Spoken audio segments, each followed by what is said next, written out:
కడప నగరంలో జరిగిన హత్య ఘటన దారుణమని టీడీపీ జోనల్ కోఆర్డినేటర్ రెడ్డెప్పగారి శ్రీనివాసరెడ్డి అన్నారు. అలంకాన్పల్లి మారెమ్మ జాతరలో గాయపడిన వ్యక్తిని ఆసుపత్రిలోని మళ్లీ హత్య చేయడం కిరాతకమని పేర్కొన్నారు. ఇలాంటి ఘటనలు ప్రజల్లో భయాందోళన కలిగిస్తున్నాయని, గతంలో భూ కబ్జాలు, బెదిరింపులు జరిగాయని ఆరోపించారు. కూటమి ప్రభుత్వం వచ్చిన తర్వాత ప్రజలు ప్రశాంతంగా ఉన్న సమయంలో ఈ ఘటన జరగడం విచారకరమన్నారు. తెలుగుదేశం ప్రభుత్వంలో చంద్రబాబు నాయుడు గారి నాయకత్వంలో శాంతి భద్రతలకు అత్యధిక ప్రాధాన్యత ఇస్తారు. మనం చూస్తూ ఉన్నాం. మా ప్రభుత్వంలో కూడా వైకాపా నాయకులు హత్యలు చేస్తున్నారంటే వాళ్ళ యొక్క ప్రవర్తన మళ్ళా ఒకసారి బయటకు వస్తూ ఉంది. వారం రోజుల కిందట కడప నగరంలో అలంకాన్పల్లికి సంబంధించిన దస్తగిరి అనే వ్యక్తిని నిర్దాక్షిణ్యంగా హత్య చేసి కత్తులతో పొడిస్తే అతను హాస్పిటల్లో చేరితే మళ్ళీ హాస్పిటల్ లేకపోయి అతన్ని హత్య చేశారంటే, హత్యల్లో ఆరితేరిన పార్టీ ఏదైనా రాజకీయ పార్టీ ఉందంటే అది వైకాపానే. వాళ్ళ సాంస్కృతే హత్యలు. దీని వెనక ఎంత పెద్దలు ఉన్నారో పోలీసు నిగ్గు తేల్చాల్సిన అవసరం ఉంది. నిన్న 11 మందినో ఎంతమందినో రిమాండ్ చేశారు.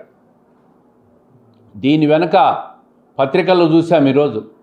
అన్ని పత్రికల్లో కూడా సాక్షి మినహాయిస్తే అన్ని పత్రికల్లో కూడా స్పష్టంగా వైఎస్ఆర్ కాంగ్రెస్ పార్టీ నాయకుల దౌర్జన్యాలు, హత్యాకాండలు స్పష్టంగా పత్రికలన్నీ రాసినాయి. ఎంతమందిని రిమాండ్ చేశారు, ఎంతమంది హత్యలో పాల్గొన్నారు, దీని వెనుక కుట్రదారులు మాజీ డిప్యూటీ మేయర్ నిత్యానంద రెడ్డి ఉన్నట్టు కూడా పత్రికలో స్పష్టంగా చూసాం. పోలీసులకు కూడా అన్ని రకాల ఆధారాలు దొరికినట్టు కూడా పోలీసు వర్గాల నుంచి కూడా సమాచారం ఉంది. నేను ఈ సందర్భంగా ఏం చెప్తున్నానంటే, గతంలో వైఎస్ఆర్ కాంగ్రెస్ పార్టీ వాళ్ళు గత ప్రభుత్వంలో భూదందాలు, భూలావాదేవీలు, సామాన్యుల భూములు లాక్కొని భయభ్రాంతులు గురి చేసి రూపాయిది పావలకు కూడా కొనుక్కొని రిజిస్టర్లు చేసుకోవడం, ఇంకొక రాశిని వైకాపా వాళ్ళు దొంగ రిజిస్ట్రేషన్లు చేసుకొని భయపడించడం, అడ్డు తిరిగితే హత్యలు చేయడం. అదేవిధంగా గత ప్రభుత్వంలో ఇక్కడే సంధ్యా సర్కిల్లో శ్రీనివాసరెడ్డి అనే ఒక వ్యక్తిని కూడా భూ లావాదేవీల్లో, దందాల్లో పరిష్కారంలో వివాదాల్లో భాగంగా హత్య కూడా చేశారు. అదేవిధంగా ఈరోజు కూడా అదే భూ లావాదేవీల్లోనే, దందాల్లోనే, భాగ పరిష్కారాల్లోనే తేడాలు వచ్చే ఈ హత్యలు జరిగినట్టు పత్రికల్లో చూసాం. పోలీసులు కూడా అదే విధమైన సమాచారం కూడా ఇస్తూ ఉన్నారు. వైఎస్ఆర్ కాంగ్రెస్ పార్టీ వాళ్ళు ఇటువంటి హత్య సంస్కృతి వాళ్ళు మానుకోవడంలే. గతంలో చూసాం, వివేకానంద రెడ్డిని హత్య చేసి నరాసుర రక్త చరిత్ర అని చెప్పి కూడా చంద్రబాబు నాయుడు గారి మీద రుద్దే ప్రయత్నం కూడా చేశారు. హత్యలు చేయడం, ఇంకొకరి మీద నెపం వేయడం, హత్యల నుంచి తప్పించుకునేదానికి రకరకాల సాంకేతిక పరిజ్ఞానాలు, ఎలిబీలు సృష్టించడం, తప్పించుకొని పోవాలని ప్రయత్నం చేస్తూ ఉంటారు. ఈ నగరంలో, ముఖ్యంగా కడప నగరంలో ఇప్పటికీ గత ప్రభుత్వంలో హత్య జరిగినాయి. నిన్న మళ్ళీ 2 సంవత్సరాల్లో ఇటువంటి హత్య ఒకటి జరిగింది.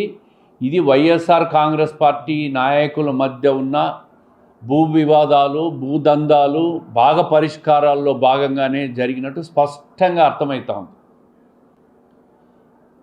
నగరంలో ఈ ప్రభుత్వం వచ్చినాక మేము స్పష్టంగా చెప్పినాం, ఎటువంటి దౌర్జన్యాలు, రౌడీజాలు, రౌడీ షీటర్లు, భూదందాలు ఇట్లాంటివన్నీ జరగవని. ప్రశాంతంగా ఉన్న నగరాన్ని వీళ్ళు మళ్ళీ హత్యాకాండగా మార్చే ప్రయత్నం చేస్తూ ఉన్నారు. కడప శివార్లలో అయితే అన్ని భూదందాలే. 19 నుంచి 24 మధ్య చాలామంది అమాయకులు భయముతో వాళ్ళ ఆస్తులు వదిలేసుకున్నారు. కానీ 2 సంవత్సరాలుగా చాలా ప్రశాంతంగా ఉన్నారు. ఎక్కడా అటువంటి అరాచకాలు జరగడంలే. ఇదే భూదందాల్లోనే, హత్యల్లోనే చాలామంది చంపేశారు. మీరు మళ్ళీ ఈరోజు హత్యలు చేసేదాన్ని ప్రయత్నం చేస్తూ ఉంటారు. ఇటువంటి అరాచక శక్తుల పట్ల ప్రజలు అప్రమత్తంగా ఉండాలని చెప్పి నేను పదే పదే కోరుతూ, పోలీసులు పూర్తి స్థాయి విచారణ జరగాల, దీని మీద స్పెషల్ ఒక సిట్టు వేయాలా, సిట్టు వేసి దీని వెనక ఇంకా ఎవరెవరు ఉన్నారో, ఎంతమంది పెద్దలు ఉన్నారో వాళ్ళందరినీ కూడా బయటికి తీసుకొచ్చి నిగ్గు తేల్చి చట్టపరంగా శిక్షించాలని చెప్పి పోలీసులు కోరుతూ ఉండా, తొందరలో ముఖ్యమంత్రి గారిని కూడా కలిసి ఒక స్పెషల్ టీం పెట్టి దీని మీద పూర్తి స్థాయి ఇన్వెస్టిగేషన్ జరగాలని చెప్పి కోరుతాం.